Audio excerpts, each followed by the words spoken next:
talking about how to open our hearts.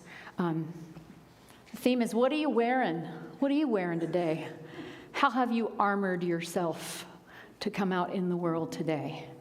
And what are the ways that you armor yourself from day to day to try to protect that heart, to try to open it just enough to get the good stuff, but don't open it so much that something might hurt? I've been paying a lot of attention lately to how my heart opens and how it closes and when it opens and when it closes and what are the triggers that makes it want to shut down. So why do we wear armor? Why do we cover ourselves over so that we're not truly seen? Why do we try to decide, I want to be seen just this much? Because the terrible thing is, when someone gives us love, when we've only let them see this much of us, we will not trust that love. We don't trust it because it's like, you don't really know me. And if you don't really know me, and you're loving the projection of me that I'm putting out there to try to impress you with, or to try to hold you back with, then that's what you love. So how can I trust that I'm loved? That's one of the problems with armor. We stay stuck in it. And why? Why do we armor? Because we're afraid of pain, and we want only the good stuff. We are afraid that the things that we've been through in the past that has established these patterns within us, these triggers, these buttons, there's all kinds of words for it. But we've stored patterns, things have happened to us in life, and for whatever reason, they didn't pass through. Okay, if energy is just always rising within us, for some reason something happens and it got stopped. And now there's an eddy. It's just swirling there. And anytime somebody hits that pattern, it feels like the wounding happens all over again. So we defend, we disconnect, we cling to what we want. Don't let go of it. Might not be another good thing. You know, the patterns of what we cling to can cause us as much harm as the patterns of what we try to defend ourselves against. Because that shows that we don't trust that there is new good in the next moment. I had this one good thing. I'm going to hold on to it think of the love songs that are popular, you know. I know I'll never love this way again, so I keep holding on after the good is gone. Why would we do that? Why would we do that? But we do. We do. My friend Greg Tamblyn calls that whiny victim love songs. And popular music is full of them. So we try to defend. We don't want to be hurt. And when we defend, one of the ways we do it is to disconnect. And one of the things that happens when we are defending and disconnecting is that we offend. We become offensive. You're like, you're not seeing that I'm defending against you, so I'm going to have to push a little harder. We cling to false realities. We tell ourselves lies, and then we live according to the lies that we've told ourselves. And the biggest thing is we cease truly living life on a daily basis, life as it presents itself in each present moment. Because when we're all defended, what we are not letting in is whatever's happening right now. We're all wound up with what happened in the past and what we're afraid might happen in the future. But the thing we're not letting in is what is happening right now. And we hurt and we lose things. That's the fact of this life. You're going to lose things. You are. There's no way to actually defend against that. You can try. But there's going to be loss in this life, and there's going to be pain in this life. But trying to feel secure by creating armor around ourselves is not safe for our souls. We want to feel secure, and we give up our true safety in trying to feel secure. So what are some of the armors we use? These are just some I've come up with. Think of your own, but I don't care. Apathy. I don't care. That's armor. I've got it. I've got it all together. I don't need your help. I'm good. That's armor. Perfectionism is armor. I may be talking about myself a little bit here. Attack is armor. You see somebody coming, before they can even get to you, you're going to send them away. Meet him with the needles out front, meet him with, I've had cats where he's like, I'm going to meet you this way, and then we'll decide if we're going to be friends. But first and foremost, the claws are out. One of the ways we armor ourselves is with oblivion. We just ignore what's going on. Just, nope, I don't know what just happened. Nothing, I didn't see it. Denial. Whoo, that's a big one. Denial. False fronts that we wear, masks. Everybody probably won't love me if I don't keep smiling, so I'm going to keep smiling. Or somebody might hurt me if I don't keep them far away, so I'm going to keep this scowl on my face, and that way nobody will get close to me. Masks work in all different kinds of ways. Too much happiness. It's great. I'm great. Isn't it all great? It's great. How are you today? Great. How many people do you know that are great every single day?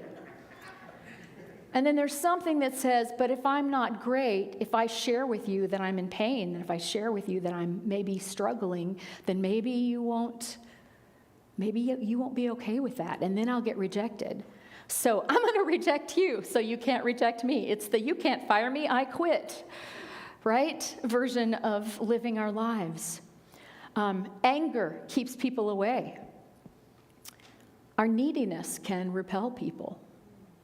And neediness is about rejecting ourselves. If I'm rejecting myself and then trying to get what I'm not giving myself from you, then that is in its own kind of armor.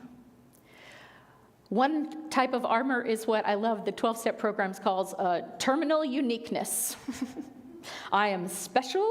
I'm the only one like me. You couldn't possibly understand because I am so special. And it's separation. It keeps us separate from others. Another way we defend is humor. And I love humor, but let's just make a joke about it. Ha! I was just kidding. Yeah. Laughing at yourself before they can laugh at you. And hurting because of that. The roles we play, all of the roles we play can be armor. And the roles we play that keep us separate. Doctor, I'm the doctor, you're the patient. I'm the minister, you're the congregant, right? I'm the big brother, you're the little brother. I'm the mom, you're the kid. Think about all of I'm the policeman, you're the perp. And unfortunately, if you wear the armor of policeman, you might begin to see everyone as perp. If you wear the armor of mom, you might begin to see everyone as child.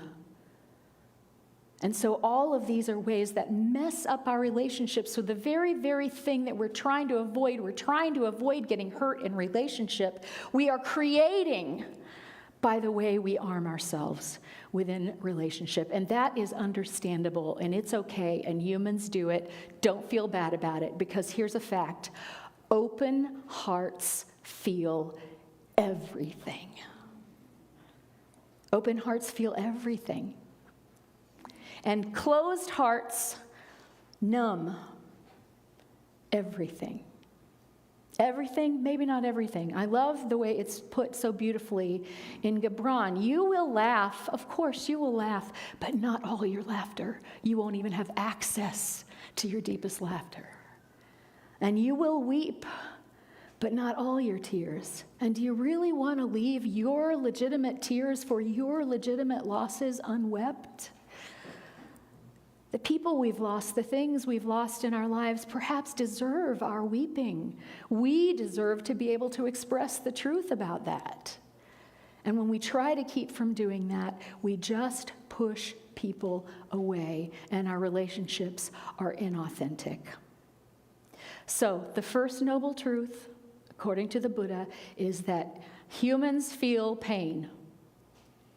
There's going to be pain in this life. And what the Buddha says is there's going to be pain because there's loss, because everything's temporary, because as soon as we like something, we like it eventually, sooner or later, it's going to go away. Whatever this feeling you're having now is, if it's a good feeling, it's going to go away. The good thing is, if it's a bad feeling, it's going to eventually go away as well. Everything changes. Everything changes. And what the Buddha says is, yes, there's going to be pain, but you don't have to. That's the arrow. That's the arrow that pierces your heart. That's life. But then you don't have to get a second arrow and pierce yourself. And the second arrow is when you create those patterns, is when you use that pain to start making, what's the word that I'm looking, well, to start building armor, to start building walls, to start redefining life to be a dangerous place. Then the pain is worse and worse and worse. Aeschylus, Greek philosopher and poet from the Orestia, says, pain falls drop by drop upon the heart until in our own despair, against our will, comes wisdom through the awful grace of God. Yeah, avoiding pain will keep us in pain, because if you don't have a wise way to approach life, you're going to have a lot more pain. You're going to be giving yourself that second arrow a lot more often. And the good news, we can avoid it. We can release these fears, because that's what it's all about. Why do you have armor? Because you're afraid. Why does America arm itself? Because we're afraid somebody else is going to do something to us. And can we see how by arming ourselves and over-arming ourselves and having enough bombs to blow up the world 1,000,000 times, the message we might be sending to the rest of the world is not, hey, we're good, we just don't want you to do anything to us. It might feel a little aggressive. And the ways that we arm ourselves and armor ourselves can feel aggressive to other people, because only we know what's going on in here. Other people don't know what's going on in here. And I'm telling you, what's going on in here is fear. The Course in Miracles teaches that fear is the opposite of love, not hate. All hatred is based on fear. I'm afraid you're going to take something I want. I'm afraid that you're going to hurt me. I'm afraid of what you represent. And so I'm going to put you out of my heart. Hatred is from fear. Anger is from fear. The good news is we can begin to release those fears. We can, because those fears are making those patterns that we talked about, that things get stuck on, right? When we begin to be present and face the fears and allow the energy to flow, then it doesn't get stuck. We don't have these eddies that are just circling the fear over and over and over again and keeping us up late at night. Not that that ever happens to me, right? But we have these patterns. The Buddhists call them samskaras, these pain patterns, these triggers that keep us stuck in the armor. And the predicament here is that we actually, our souls, long for union. That's what the word yoga means. It simply means union. We long to belong.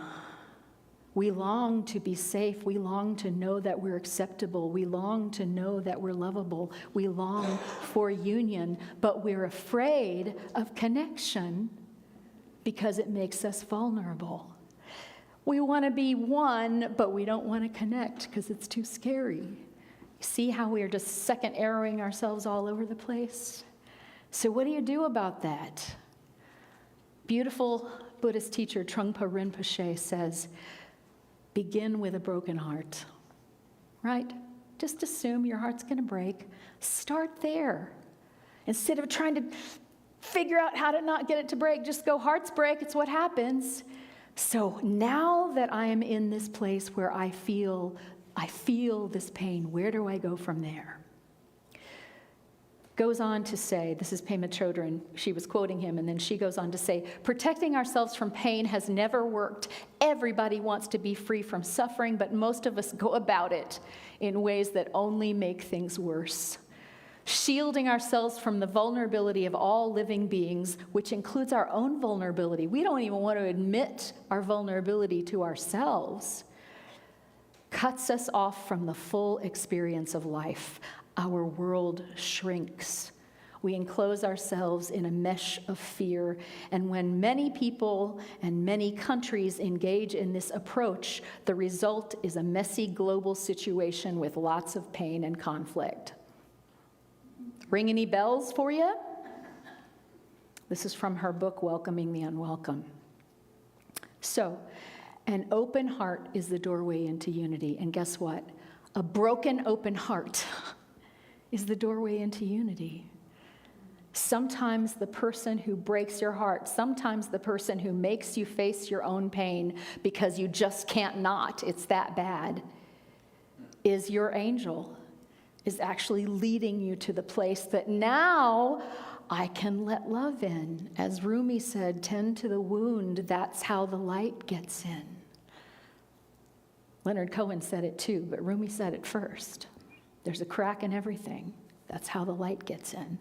So the predicament here, what we're trying to do is not shut down, not be so shut down that we can't feel anything, but not feel everything so deeply that we burn out and bleed, right?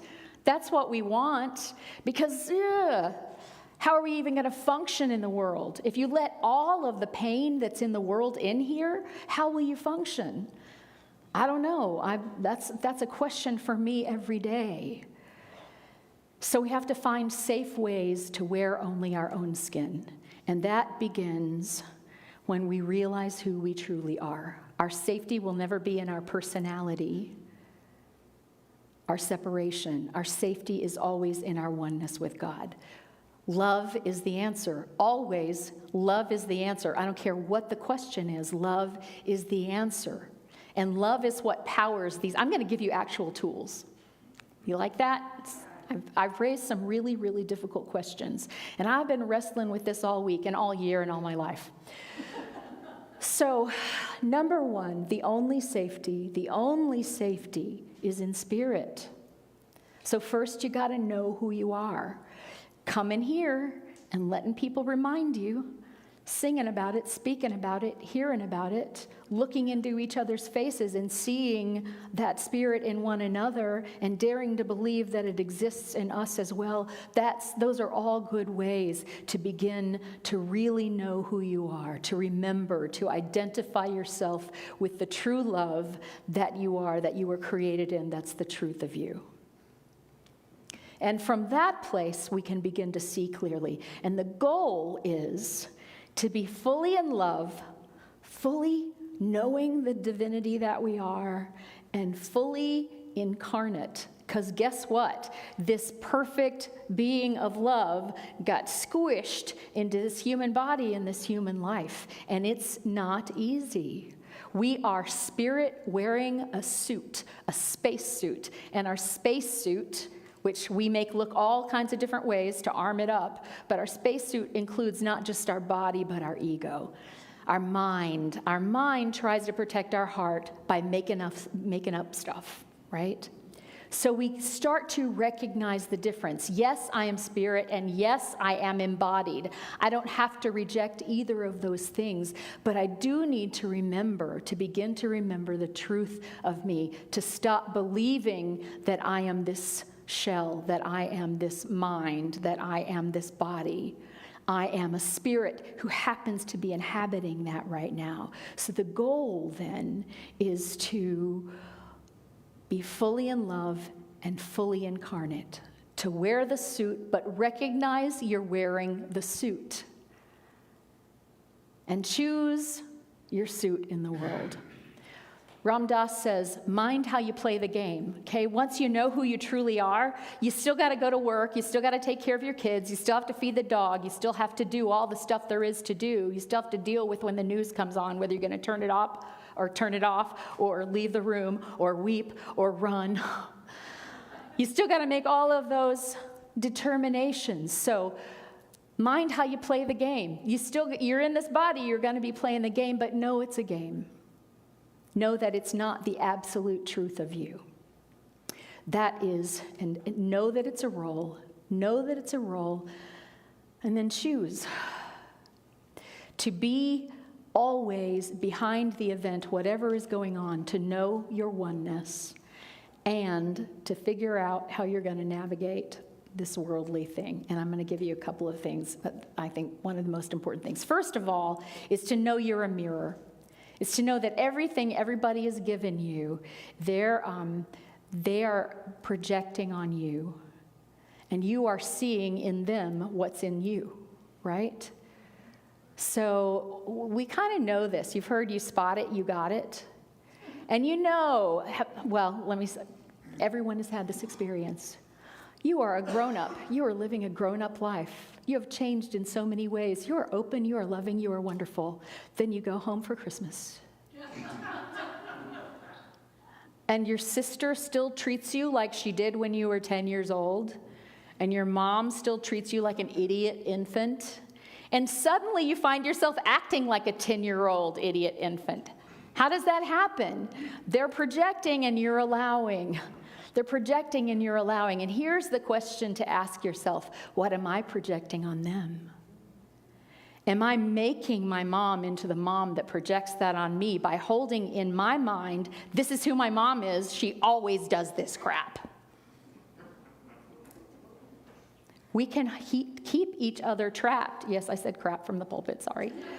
We keep each other trapped in mind, right? It doesn't even have anything to do with the person out there. Your mind has already got them trapped. You've already decided who they are. They've decided who you are. So somebody's got to break the cycle. The only way you can break the cycle is deciding from in here. And then let the chips fall where they may. I'm not that. I don't have to take that on. I don't have to. So all of this comes down to, I think, so one, know who you are. Start to see clearly and recognize the difference between who you're being in this human world and who you are in truth. And then learn to practice boundaries, right? And boundaries are, the psychological definition is limits we set for ourselves in interactions with others. And I think the thing that we're most afraid of in opening our hearts, if I open it all the way, what if I can't close it again when it gets painful? If I open it all the way and invite somebody in and I want them to come in this far, but they go right here, I won't be able to do anything about that. If I open, they're here. It's all over. I have no control anymore. Oh, control, is that a problem? Yeah. I have no control anymore. So practice boundaries. The fear of losing boundaries, of having an open heart with no protection, where we can't define our boundaries, right? Here's the deal. The mind can create boundaries. The mind can be the servant of the spirit. It's only a problem when we let the mind and the ego be in charge. So let your mind be the servant of the heart, not a replacement for the heart. You can say no. I'm just telling you this. You can say no without ever closing your heart. Say that to yourself. I can say no without closing my heart. Do you really believe that? Because I used to think the only way I could say no was to just, nope, wall up. I can say no, no. I love you, and no, that's not going to happen. You can say no without closing your heart. Brené Brown defines boundaries as the distance at which I can love you and me simultaneously. If I let you all the way right up here, I might be looking like I'm loving you, but maybe I'm not being kind to myself. So we start to get confidence that we can keep our heart open and practice boundaries. And this is a quote from Ram Dass that's just been ringing in my head for weeks. It was probably the reason that I decided to do this sermon. He says, when you're quiet inside and you're not using everybody to know whether you're lovable or not, you're not using everybody to know whether you are lovable or not, then you can listen inside and know the answer is a yes or it's a no, and say either one with absolute confidence. You're not a user. I'm not a user. Are we users? Yeah. I want to know if I'm lovable. So I, in all kinds of ways, without using those exact words, ask you, am I lovable? Am I lovable? Do you love me? Am I okay? Am I okay? And when we stop looking outward for that, And we go inside, and what if I do this, they're going to get mad. What if I do this, they won't like me anymore. If I say this, if I wear this, if I go there, if I don't go there, that's what all the walls and armor are about, right? So what if you get inside yourself and you say, no, I'm going to know who I am. I'm not going to define myself by what anybody else thinks I am. And then I will know when it's a no.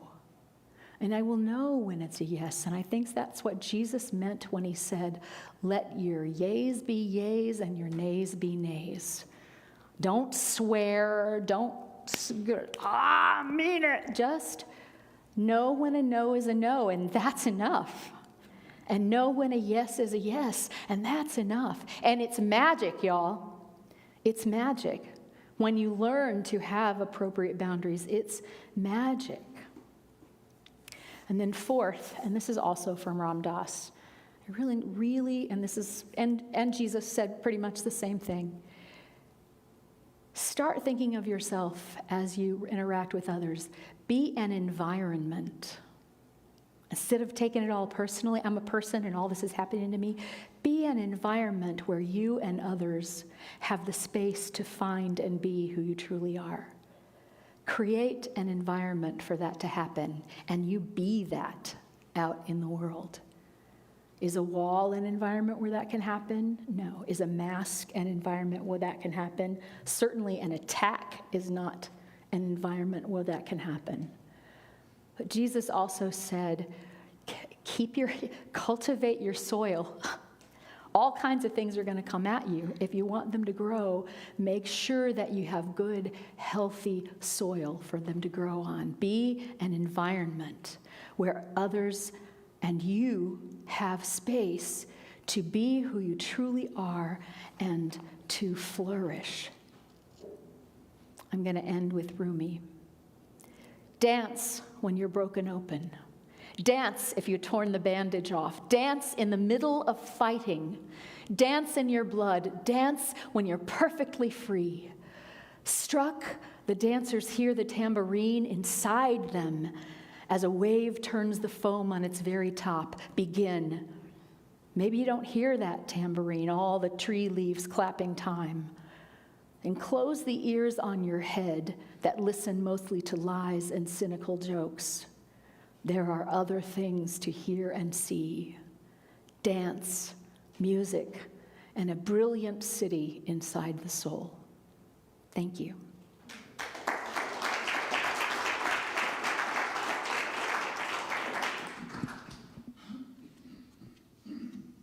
So let's just take that into a meditation.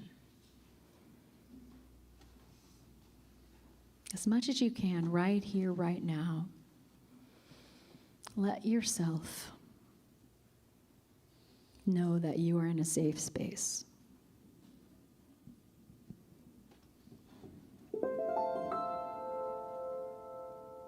I know that sometimes some people don't even let themselves go really deeply into a meditation because you need to stay defended. What would happen if I really go deeply? You can do that. No one's judging. But I want to put the thought in your mind that you are completely safe and you get to say yes or you get to say no.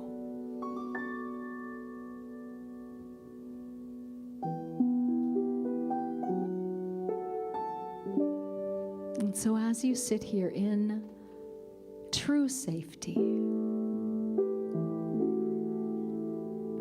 in a place where your soul is known for its purity,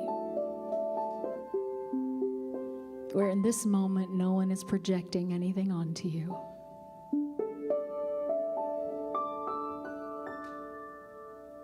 where you're safe from whatever is out there because you can say no at any time.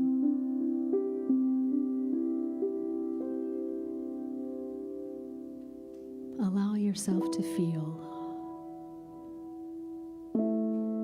this boundless, infinite love that is the truth of who you are.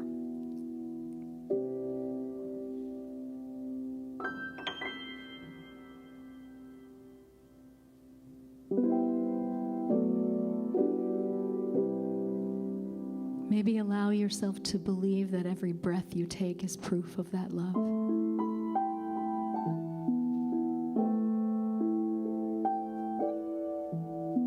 And that every exhale is you from your sacred heart sending that love out into the world. Knowing that you don't have to even know anything about where it's going, but just knowing it is healing.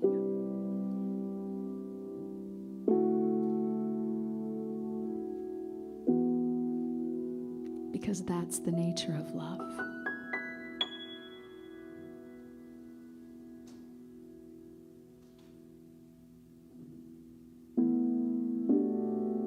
From this place of safety, maybe you recognize how you armed yourself today. It's okay, you don't have to take it off. But if you recognize what it is,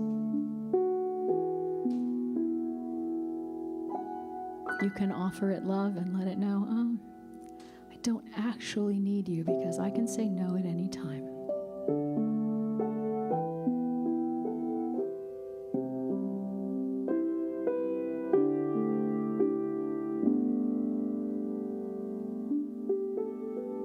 And I will say yes to love. Can you say that inside yourself? I will say yes to love wherever I find it.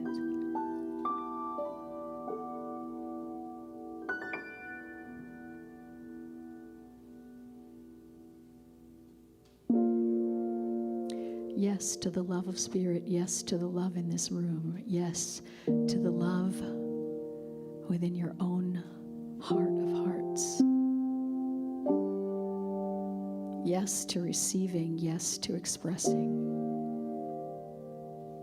yes to being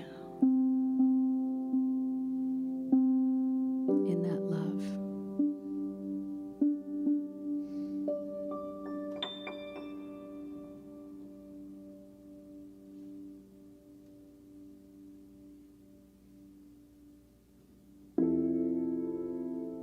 And know that that love is actually your most powerful security, because that is the love that joins you to every other being.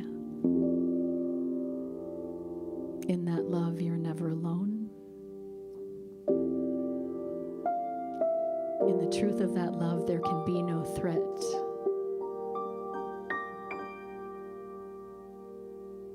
What is real can never be threatened, and love is real.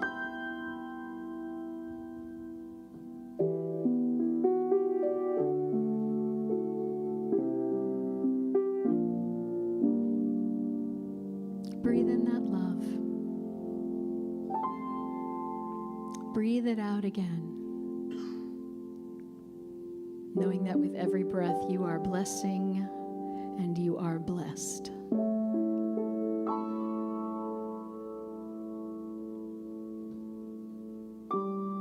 Maybe allow the openness to that love to stay with you today. See where it takes you.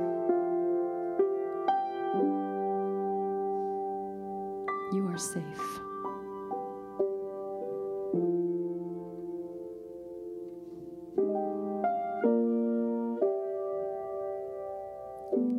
And so it is. Thank you, love.